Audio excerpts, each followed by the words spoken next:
So this is a fun game for kids, and you can like move all these little pieces to make your own design like I did.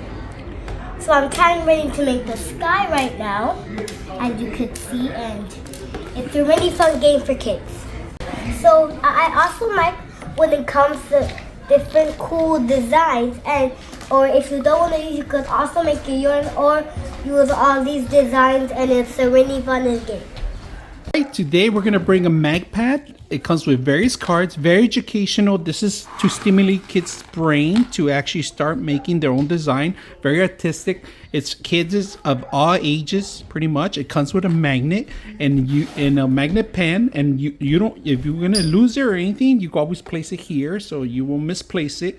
Very simple. All you got to do is make sure you got the magnet side holding it. You grab the actual piece and you lift up to let it go, and you start designing various colors in here, as you can see. And if you don't have a design, they include it too. So very simple, easy to use. I hope you guys enjoy the video.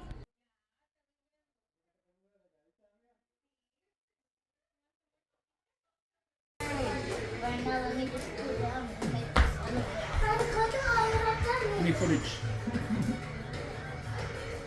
What are you doing? Making an elephant.